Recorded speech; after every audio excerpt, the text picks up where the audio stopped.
Bismillahirrahmanirrahim. Assalamualaikum warahmatullahi wabarakatuh. Apa kabarnya teman-teman kelas 5?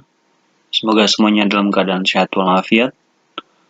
Kembali lagi bersama Pak Ahmad di sini. Insyaallah kita akan bahas materi yang ada dalam bahasa Sunda.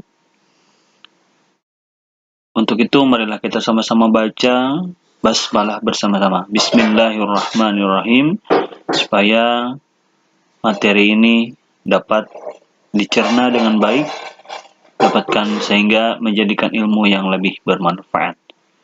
Bismillahirrahmanirrahim. Bahasa Sunda, kaulinan barudak. Kelas 5 SDIT Ar-Rahmah.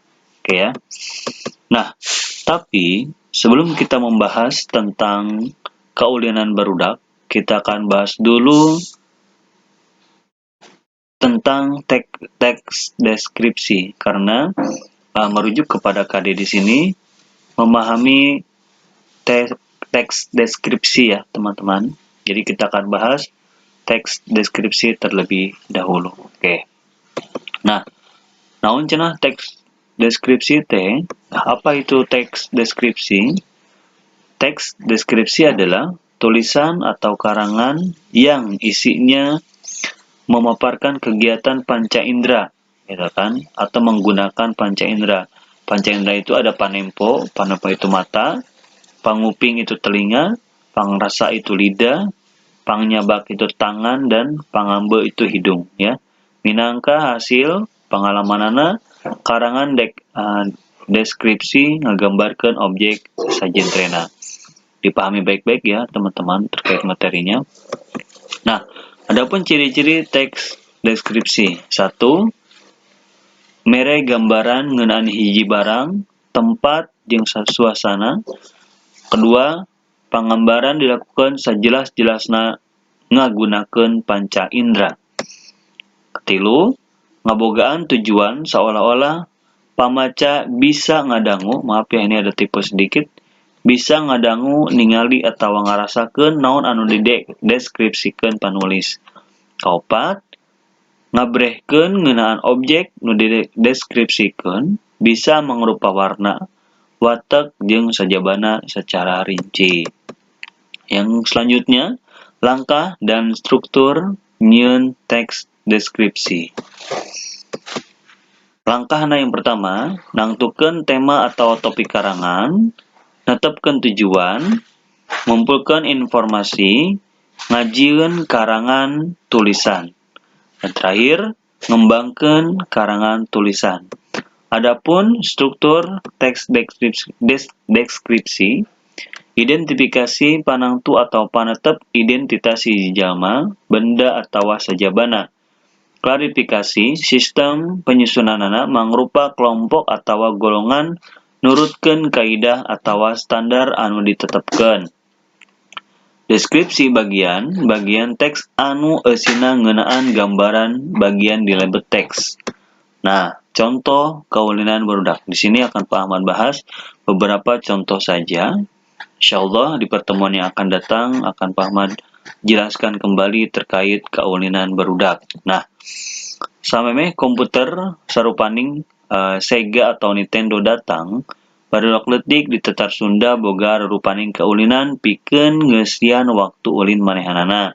Sabada diajar atau mantuan kolotna, kaulinan barudak teh mangrupa kamonesan anu mindeng dilakukeun ku barudak dina mangsa keur rineh. Aya kaulinan barudak anu dilakukeun ku sorangan, aya kaulinan anu dilakukeun ku duaan, aya oge kaulinan anu kudu dilakukeun ku lobaan. Salian ti eta, oge aya kaulinan khusus keur barudak awewe, kaulinan khusus keur barudak lalaki, jeung kaulinan anu bisa diiluan ku barudak awewe jeung lalaki. Jadi, sebelum komputer datang, apalagi HP ya zaman sekarang, di tanah Sunda tersebut banyak sekali permainan-permainan yang dimiliki. Nah, permainannya itu ada yang harus dilakukan oleh sendiri, berdua, banyak orang, bahkan lebih banyak lagi. Ada juga yang permainannya itu khusus untuk anak perempuan, khusus untuk anak laki-laki, ada juga yang bisa dilakukan oleh anak laki-laki ataupun anak perempuan. Di sini Pemut contohkan 3 saja. Ada yang tahu ini apa? Yap, ini namanya bebentengan. Yang kedua, ini adalah boy-boyan.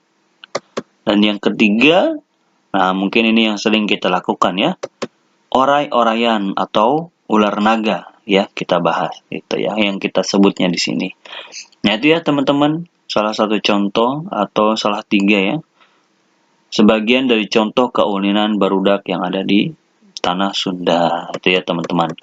Sekarang merajuk ke tugas. Tugasnya adalah yang pertama, catat materi di buku tulis. Boleh dicatat, boleh juga di print ya teman-teman. Di print juga boleh, screenshot atau print gitu ya, supaya materinya bisa tersimpan di buku ya. Yang kedua, sebutkan aturan dalam bermain permainan di bawah ini. Pilih salah satu ya, boy-boyan, oray-orayan, bebentengan. Jadi sebutkan salah satunya. Tidak perlu ketiga-tiganya, namun salah satunya saja ya. Nah, untuk poin nomor kedua, itu diutamakan dengan bahasa Sunda ya, membuat aturan permainannya atau menyebutkan aturan permainannya. Adapun selain itu boleh ya, campuran bahasa Sunda, bahasa Indonesia boleh. Bahasa Indonesia pun juga tidak apa-apa. Oke ya.